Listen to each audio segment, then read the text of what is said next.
Funding for Timeline is provided by the Rice Fund, the John and Marilyn Weatherby Foundation, the Center for Journalistic Studies at McDowell University, and ExxonMobil's Digital Ideas Project. Oh, wait, you see him? That big guy? Yeah, that's him. Let's go. Mr. Rideau! Mr. Rideau! No time. Sir, if we could just get up. I told you people to leave me alone, please. What happened to Jacob Jasper? He left. Do you know where he is? I haven't the faintest idea. Now, if you please leave me alone. One more question. Leave me alone. In 1975, an unexplained atmospheric event knocked out all communications in the town of Icebox, Minnesota, located in the central wilds of the state near the Canadian border. Since then, isolation and time have woven a tapestry of pain for these simple people. They keep to themselves, they are wary of outsiders, and now, one of the few outside people brave enough to try to make a life in this fabled land has disappeared. This week on Timeline, missing persons in a small town that hides many secrets. Bathroom. From station WPRN Chicago, the Public Radio Network presents Timeline, investigative journalism for the digital age. This week, Murder in a Small Town by Diana Wong Goldberg.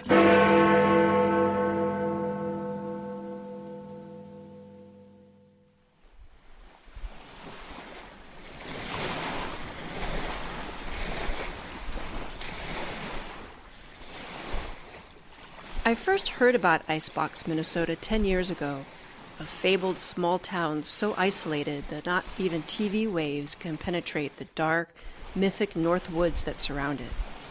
But that was not the most usual volume in the bookcase called Icebox Lore. That volume, which I am making up right now for the purpose of this analogy, lies at the literal center of town and the center of the town's story. Icebox, Minnesota is not completely without modern media, although modern may not be the right word. Welcome again to the Gravedigger's Hour. Tonight we have a story to chill your bones as the humidity climbs ever higher. In Icebox, Minnesota, there is a single radio station which seems to reach to the city limits and not much further. It runs out of a century-old building on the town's main street called the Opera House. And for these people, plays in the old-time radio style are the closest thing to television. Well, it's kind of silly, I guess, but we just all got used to listening to radio. Edgar, last name withheld, is a regular customer at the Busy Bee Cafe downtown. I like the old stories. I visited friends and seen TV, internet, all of it. I don't think we miss much. What do you know about the station manager's disappearance? He left. That's all? Well, people do leave. Not like we got a force field around town anymore. In 2012, Jacob Jasper, a former teacher from Minneapolis, took the job of station manager at the aforementioned institution, which had been branded simply Radio Icebox. He worked there for 5 years, doing a serviceable job managing programming and reading the news. But there were signs something was wrong almost from the start. Jasper had certain eccentricities, such as inventing a different name for himself for every newscast. Good morning, time for news headlines from the Radio Icebox newsroom. This is Sonny Samuel reporting. It didn't end there. From 2015 until the present, Jasper was called in by the local police on at least 3 occasions, once for disrupting a local Thanksgiving dinner. Yet, despite his criminal record, Jasper has never served time in the town's one jail cell. Local law enforcement refused our request for an interview, as did practically everyone else in town, with one notable exception. So thank you for talking with us. No one else will. That's all right. Abby Dinkle, born and raised in Icebox, has been working at the radio station since she was 15. It's an interesting radio station you have here. It is that. You don't appear to have call letters. I'd rather not answer questions about the station if I could. Okay. Tell me about JJ. What do you want to know? What sort of manager was he? He was okay, a little nervous. I don't think he ever realized how much this place runs itself. What do you mean? Well, I take care of the books, and Cody's the engineer. We've both been doing those jobs so long, they're second nature. I always had the feeling that JJ was afraid to let go. Let go of what? Well, control. He was afraid things would fall apart if he wasn't taking care of it. Did things ever fall apart? Define fall apart.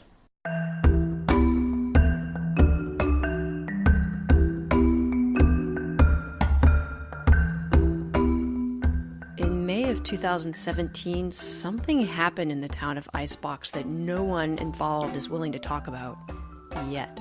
But in the course of Timeline's investigation, one name keeps coming up over and over. A name which holds many letters and many secrets. Told you people to leave me alone, please. What happened to Jacob Jasper? He left. Do you know where he is? I haven't the faintest idea. Now, if you please leave me alone. One more question. Leave me alone. The man in this recording, the man scuttling away from our microphones, is David Major Rideau, lifelong Icebox resident and founder of the radio station. In 1975, a meteorite fell from the sky and splashed down in Sand Lake, whose placid waves lap up on City Beach north of town. At that moment, all wireless communication in the vicinity was knocked out. The story goes that Rideau, who had served in the Canadian military, set up a small Army surplus transmitter on the top floor of the Opera House and broadcast news bulletins for 48 hours straight. Oh, yeah, he was great. Again, Edgar, last name withheld, local coffee patron. He gave news bulletins and traffic reports. Police started using him to give out info. We had a regular little radio station after that. The town hadn't had one before? No, we listened to the Falls in Canada. But after the space rock, we didn't get none of that. Saturday night come along, people couldn't get Love Boat and Fantasy Island, so Major, he started playing these records he had of old-time radio. That was all we had, so we listened. What do you know about Major's other experiments? I know not to go near his house at night. Indeed, the entire town knows better than to go near Major Rideau's house at night. A search through county records indicate that since 1980, local authorities have fielded over 100 complaints from neighbors about activity around the Rideau home. Everything from bright lights to explosions, from power outages to unexplained hotspots in the ground. But in the spring of 2016, things got more serious. Well, what can you tell me about the evacuation in 2016? Well, I said we had a gas leak, so we got out of town for the day. Nothing else? Nothing else weird went on? Well, how do you mean? Were there ever stories about a green dome growing out over the lake? Oh, yeah, I'd forgotten about that. I suppose that did happen. You don't think that's strange? Well, you'd have to live here to understand.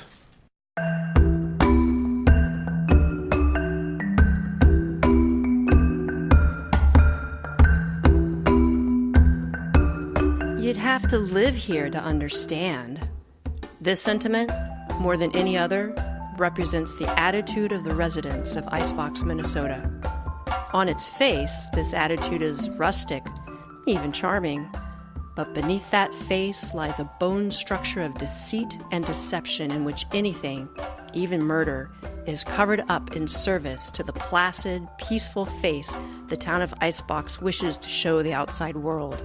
But it's only on closer inspection we discover that placid face is all smoke and mirrors. Next, when Timeline continues.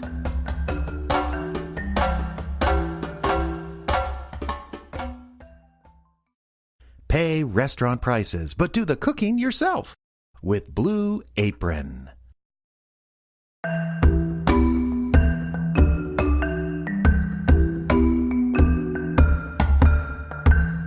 We are in Icebox, Minnesota. Life is simple here, and so are the 2,000 residents. Everything is as calm and serene as the lake which stretches from the shores of this community all the way to Canada, about a quarter mile away. But in Icebox, things are often very cold as the name of Icebox. Could you tell us about JJ? What do you want to know? Once again, Abby Dinkle. There's a rumor that you two were romantically involved? I suppose you could call that a rumor. Well, what would you call it? Common knowledge. We didn't exactly keep it a secret. And now? And now it's still not a secret. No, I mean, what is your status now, romantically? How is this relevant? Well, JJ is missing. I thought that might have something to do with it. I think this interview's over. The story of Icebox, Minnesota, and the disappearance of Jacob Jasper is buried in the town's foundation of lies, locked in a granite tomb of deceit and untalkativeness that was chilling this story like the lake, the town's source of water, the source of all life. But in the midst of this dark cloud of journalistic inertia, a new force appeared on the scene, a force that would change everything. If I do this, will you leave?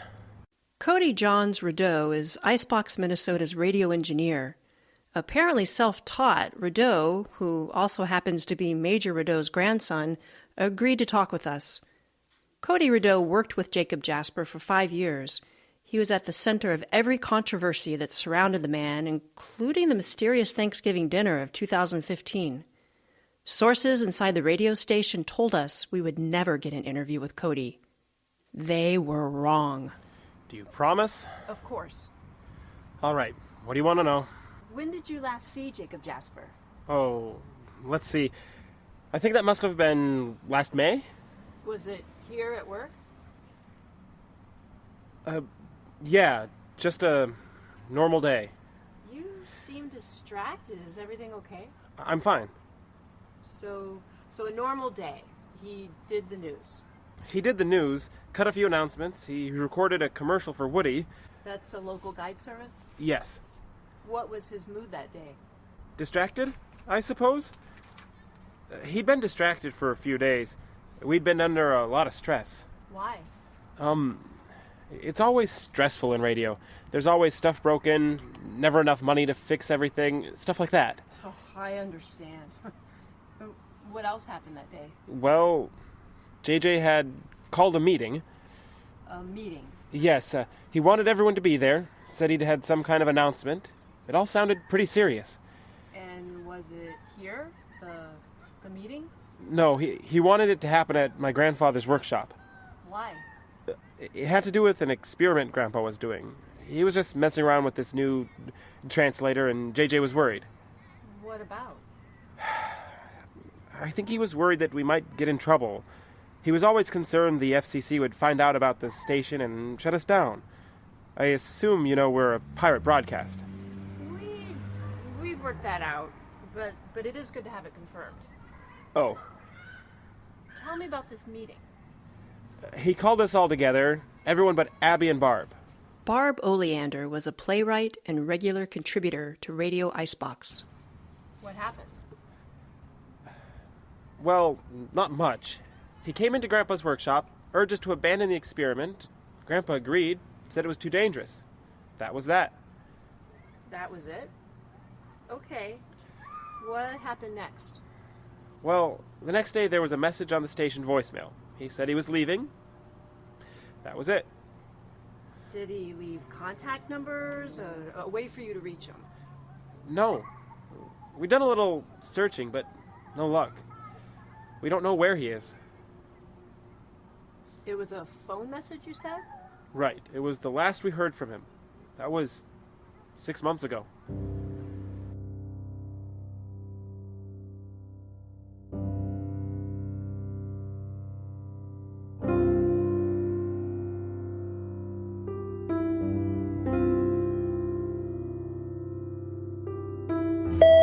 So it's really for the best that you don't look for me. I'd rather not tell you many details, just make sure Major doesn't do any more interdimensional experiments. Sorry I had to leave like this, but it was kind of necessary. My time in Icebox was the best. I mean that. Thank you, and goodbye. Jacob Jasper appeared to leave Icebox, Minnesota of his own free will. But there are so few things actually known, so few facts that can be verified, nothing is as it seems in this small town. But in future weeks here on Timeline, we intend to find out. We will bring you the story of Jacob Jasper. We will discover his final resting place, or, if it comes to that, his current address. And we will find out once and for all what lies behind the veil of Icebox, Minnesota, the town the internet forgot. This is Diana Wong Goldberg, and this has been Timeline.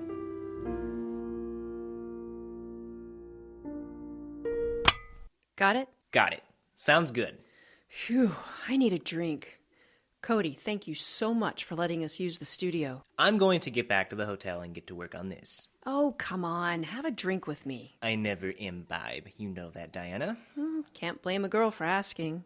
Jennifer? I'll be along. Don't be too long. I hate drinking alone. Oh, cripe, she's my ride. Diana! Wait! Diana! So, you're back. Yes. And you work for public radio now? It's not really public radio. It's a podcast supported by public radio. Like Serial, I know. But you do work for them, right? That's complicated. That's the normal way for you.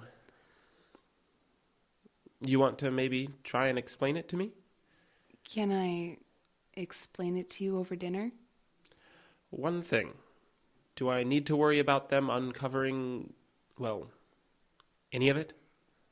Who? Ned and Diana? As long as I'm here, you don't need to worry about a thing. That's good to hear. I missed you. I missed you more.